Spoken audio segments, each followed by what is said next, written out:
Hey, what's up, everybody? It's Stephen A. Williams, president and founder of the creditrepairshop.com. In this video, we're going to get into some Santander information because I'm still getting a lot of people that have some issues with this company. And just to give you a little bit of background, Santander entered into a settlement agreement with all of these states that you see right here: Arizona, Arkansas, California, Connecticut. I'm not going to mention all of them, but it was these 34 states. For some reason, they didn't get all of the states included. I mean, if if they have customers that have these issues in all 50 states, but for some reason the attorney generals for these 34 states decided to sign on.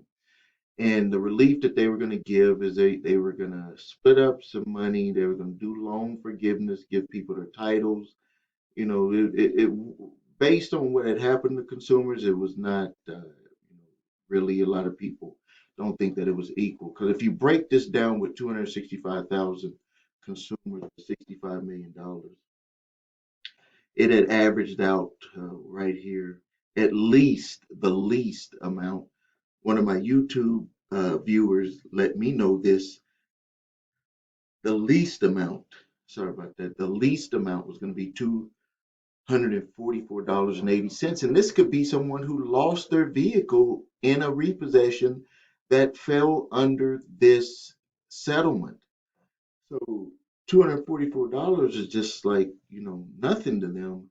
Um, One of the other benefits that they were going to do is they were going to wipe away any negative information on the individual's credit reports. And if the debt was sold to a debt collector, they're supposed to pull back that debt, they call it a clawback, claw back that debt, that repo debt, and forgive that debt. And this was the time frame, January 1st, 2010 to December 31st, 2019. Now, they've taken away the page that I really wanted to use for the video, but from my memory, and I'm gonna, I searched my history to see if I can find it. They've actually erased that page off of there, and I believe that it was erased because the information that was on there would actually help you, even if you were not in the settlement itself. That information on there would help you. Now, something that they did keep on here was this part here: the consumer who qualifies for this relief defaulted on the loan, but the vehicle was not repossessed and had a certain internal score. This is what I'm focusing on. There was a section in the lawsuit that talked about an internal score. This was a score that Santander put together to approve people for a loan. The consumers never knew about it. Look at this. Consumers, this is not for me. This is what they're saying. Consumers never knew about this internal score. Let me tell you the problem with having an internal score. That this could mean that you never had any other choice, regardless of what the dealer said to you. You had no other choice of being approved at another with another lender, which we all know that a lot of people are complaining about dealing with this company. And so they made it like Santander was the only company that approved you when it really, they did an internal score. And in a way, they told you the truth because they went off of this score, but in a way, they lied to you because they did not really use your credit score. Now, I have no full proof of that, but we can see right here, this was in the settlement. This is a line. This is the settlement administrator's website. This is something that they talked about in the settlement that they did with the state attorney general's office. Now, another thing that they mysteriously have taken off of this page, and it could be because we've been pointing it out for a lot of people, is that the dealers were doing something called power booking, and that's where you go to buy a car, used car, and they say that it has new tires, it has some type of wax job to it so it won't rust, all type of stuff, some things on the seat. You never know what they might say. My wife and I went to get a new car, and the dealer said, we was like, what is this package here for $5,000. They was like, oh, that's included. And we was like, what do you mean it's included? And we said, how much does it cost? Included does not mean cost. And he said, oh, it's $5,000. We say we don't want that. And he was like, it's already on our vehicles. We was like, BS. And we decided to go to another dealer. So what they were doing is they were to make the loans look good for Santander and to beef up their money that they were going to be getting was they did what's called power booking. They put all these extras on the cars to raise the price. And then another thing that they did is they were caught changing people's applications around.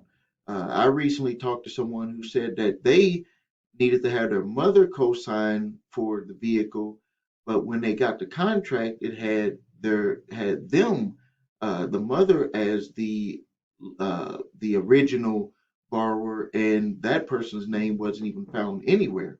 Or it's been where they flip-flopped them and made the person who they claim needed just a co-signer, they made them the secondary on the car, which made the person who co-signed the first.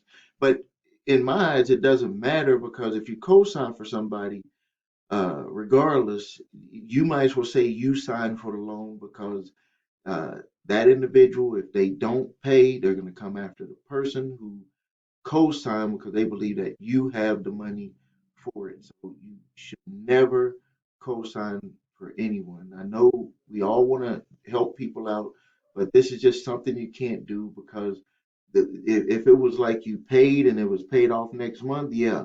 But you're signing up for a 5 or 6 year deal or a 7 year deal on someone making payments. That is just too much risk for you to do with co-signing. But so they had a problem where people were doing that. They had a problem where where dealers were doing the power booking, and they also had a problem where dealers were changing the amounts of debt that the individual had to try to qualify them to be able to make the monthly payments, where they were manipulating the applications. Now, you might be saying, well, they manipulated it for me to be able to get approved. That does not matter because there's truth in lending and they have to have that information in there the right way. So what we were telling people to do is to use that information, even if you were not included in the settlement, use that information that was in this lawsuit to either get your car, maybe get your car, or what we've mostly seen happen is that they offered settlements on the vehicle. We had one young lady, she owed 13,000, ended up settling for $1,500 on the remaining balance of the car. Or they renegotiate the interest rate to a manageable interest rate. And also, you need to be careful to make sure that you have a correct end date for your loan because a lot of people have recently been saying that they thought they paid off the car after 5 years and they still owe debt on the car. That's because they did not have the truth in lending in that contract that was incorrect. And you can use that to actually sue them in court if you had the resources to do that, or just file that with the FTC and see what Santander comes back and does about that because that's a straight up violation across the board since 2008, across the board with all lending. You see it on your credit card statements, you see it on your cars, everything that you do. They have to tell you if you pay a certain payment per month, minimum payment, how many years it's going to take to pay that off. And what we've seen happen with Santander is that in some of their loans, people thought that they paid off the vehicle. They paid consistently for 5, 6 years, and at the end of that, some some people owe $10,000 and $20,000. They're like, how is that possible? And it was possible because they did not tell the truth on that contract.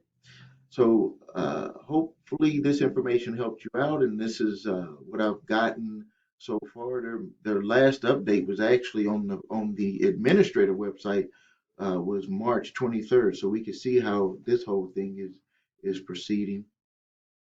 If you need help with your credit, please visit us at thecreditrepairshop.com. If you need your credit reports and scores, go to the number 3scores.com. If you need any of our letters, the debt validation letters, the cease desist collection activities letter, statute of limitations letter. Those links are below here. And we still have the Santander letter that could be prepared for you, even though it's outside of that date. If you want to have that prepared for you, we have a service for that. Or if you would just like to have the document that was prepared by an attorney that I hired, uh, he put a document together that you can use to try to get the ball rolling on maybe having some type of relief for your Santander loan. All right, this is Stephen A. Williams, president and founder of the creditrepairshop.com. Thank you, and until next time.